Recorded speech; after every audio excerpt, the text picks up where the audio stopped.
Hello and welcome to today's edition of Your Questions Answered with Father Gruner. It's a program where we take your questions that you send to us via email. You can see the email address at the bottom of the screen, questions@thefatimacenter.com. I'm John Veneri. We discuss these things. Father Gruner answers them. Today we have what could be considered a controversial question, and that is recently Pope Francis gave an interview in which he gave the impression, and actually said it really, that maybe the churchmen should not be quote unquote obsessing over abortion, over homosexual marriage. It got a lot of, especially pro-life people, very upset. And so someone is asking, what should a Catholic think in the face of such comments? Well, I sort of intend to answer the question, but there's another question implicit in that, which is, should we talk about this in public when a pope says something like this? And of course the answer is right from sacred scripture. St. Paul rebuked St. Peter to his face for much less than a remark like this. For what St. Peter he didn't say anything wrong. He just, by his gestures, or by his non-gestures more exactly, he just didn't eat with people who were not circumcised. But the context of that thing was that upholding the Mosaic law said you should not eat with the uncircumcised. But of course that was for the Old Testament, and that was done away with the death of Christ on the cross. The Old Covenant is overdone, and St. Peter himself defined that circumcision was not necessary for salvation in the First Council of Jerusalem. Mm-hmm. So, but nevertheless, St. Peter, I believe it was because he wanted to keep peace and didn't want to get into a fuss, all the rest of it. So he just, after all, he can eat with whom he wants to. But the problem is that people were noticing what he did, and they got the impression. And so St. Paul said, you are not standing in the truth.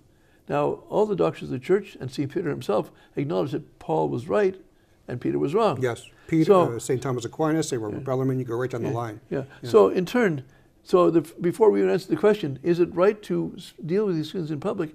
And when the faith is in danger, as St. Paul points out, when the faith is in danger, of course you have to speak up. Even if the Pope's reputation is on the line, he's got to conform to the faith too, not only in his words, but also in his gestures and his actions. Okay. So having said that, let's deal with the question about being too hung up on abortion. Okay. So the first thing is that abortion, the Second Vatican Council calls an abominable crime. I mean, there's lots of crimes, mm-hmm. but abortion is among the worst. And they use very strong language to say that, not that we need to know from the Second Vatican Council. The Church has always taught that. But nevertheless, it's even taught in the Second Vatican Council. So if someone's to say, well, we should be horrified, we should be repelled, and we should say, this is wrong. Well, it's the direct murder of the baby in the mother's womb. Yes. There are more, statistically, the most dangerous place in America is the mother's womb, because 3,000 abortions take place per day in the United States. Wow.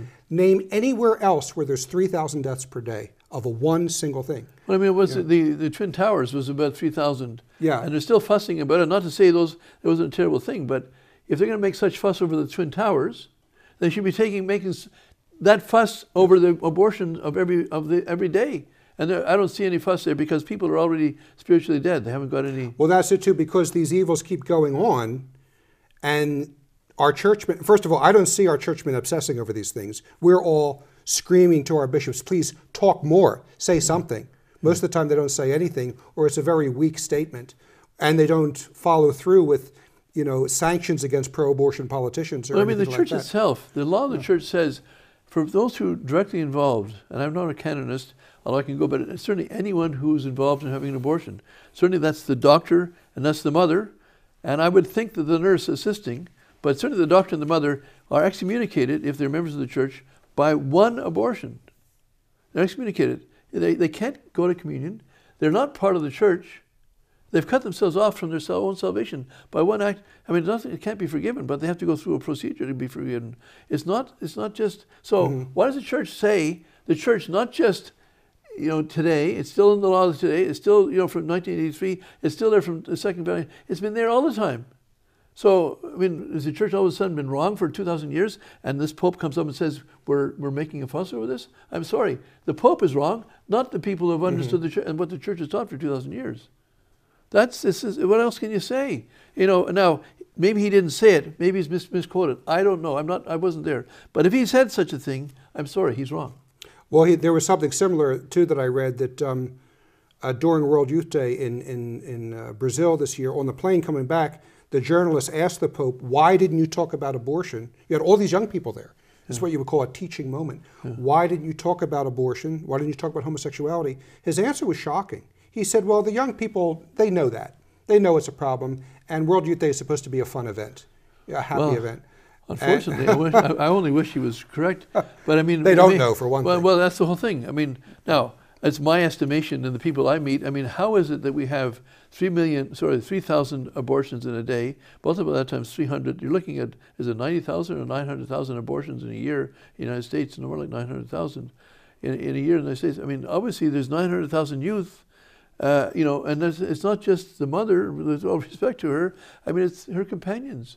Men and women. I'm not picking on just women or girls, and their families. I mean, to have that abortion, one abortion, there's somebody else besides the mother and the doctor know about it. I mean, somebody who accompanied them to the place, someone else encouraged them to do it. I mean, there's a whole culture that's wrong. So obviously they don't know it. No, they don't know. And I don't think that I mean, maybe they're better in Brazil, but I mean, I don't think they're that much better in Brazil. I mean, no, so we have to wrap it up here, but we know that direct murder is one of the four sins that cry to heaven for vengeance. Murder of the innocent, yes, and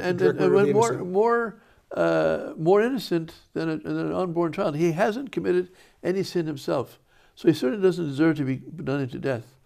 And we have 1 million of those things going on in the United States. We have 40 million in a year.